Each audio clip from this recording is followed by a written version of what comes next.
Well,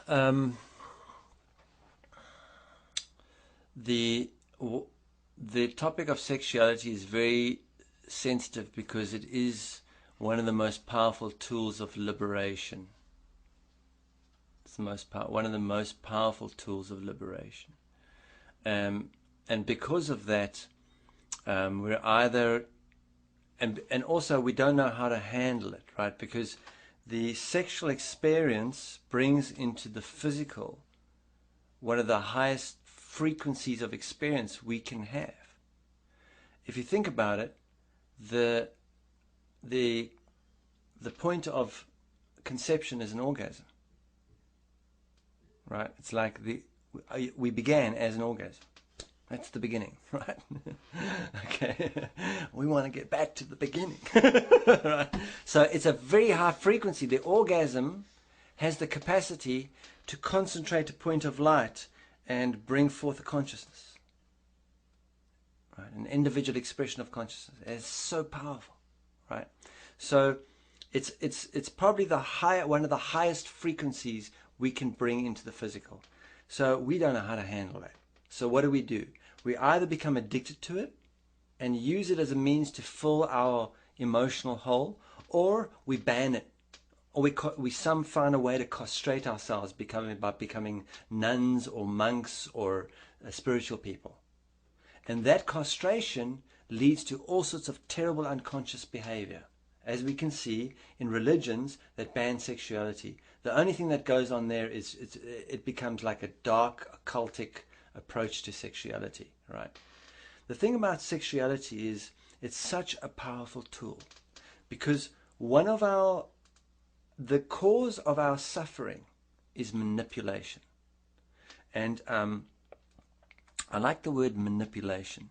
Manipulation is like, the illustration of manipulation is like a little boy is born, right?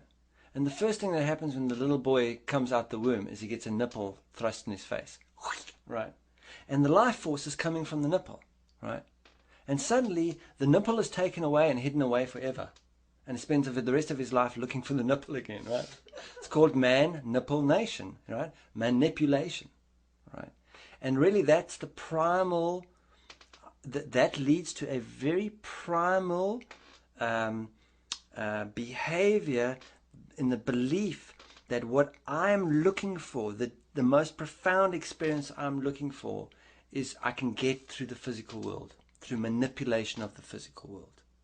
And so what we do is we're constantly manipulating our experience to try and gain that outcome, to gain that destination point. We don't even realize we're doing it.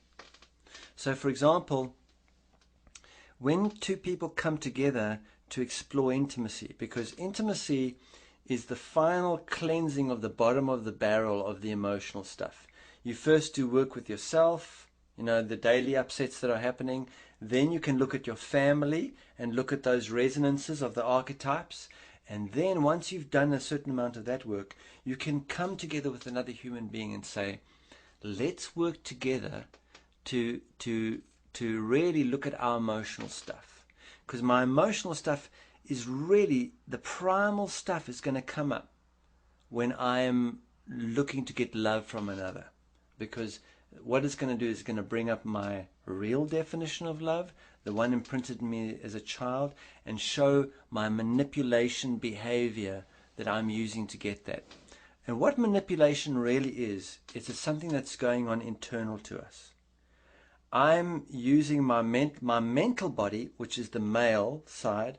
My mental body is sedating and controlling the authentic condition of the emotional, and at the same time manipulating my physical circumstances to create a feeling that I would rather have in my emotional. Right?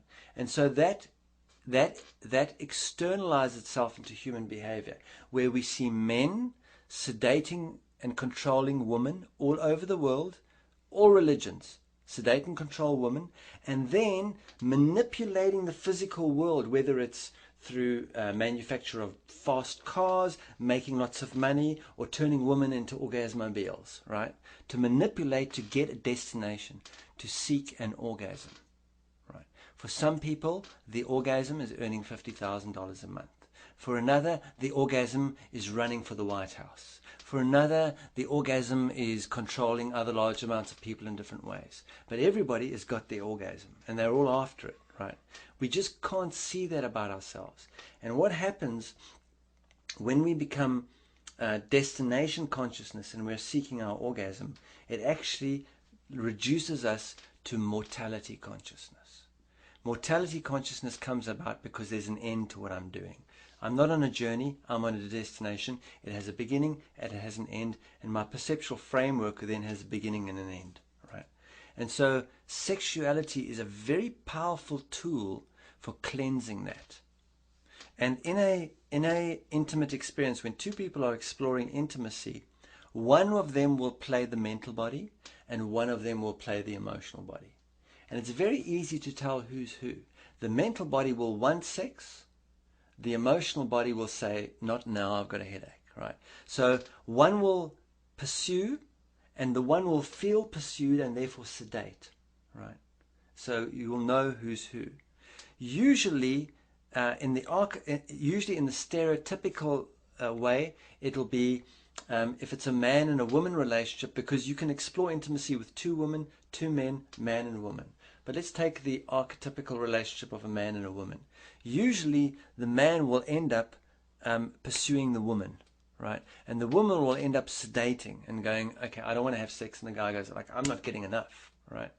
And so one has to ascertain who's playing the mental body. Whoever's playing the mental body, then if you're exploring intimacy, then you agree with each other. If I'm playing the mental body and I'm pursuing my partner for sexuality, it means I'm really turned her into an orgasmobile. I'm just trying to get my pleasure. I'm trying to get what I want. And I won't see to the extent to which I'm manipulating that person to accomplish that.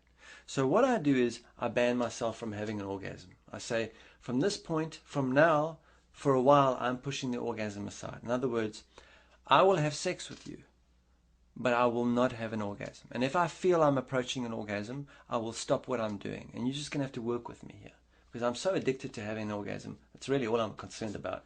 I'm actually going to take that away from myself. I'm going to move the orgasm away. I'm going to remove the point of destination. Not only am I going to do that, but I'm not going to allow myself to initiate sexuality anymore. You're the one who initiates sex. You let me know when we can have sex, and I'm not going to have an orgasm. Now, when the mental body enters that agreement with the emotional body, a question is going to arise. The first question that will arise is, well, if I'm not having an orgasm, then why the hell am I doing this? That'll be the first question that will come up. And in answering that question, the mental body will discover its authentic role. The authentic role of the mental body is to support the emotional body, is to allow the emotional body to become what it is. In other words, the authentic role for a man is to create a space for a woman to feel safe enough so that she can become what a woman is.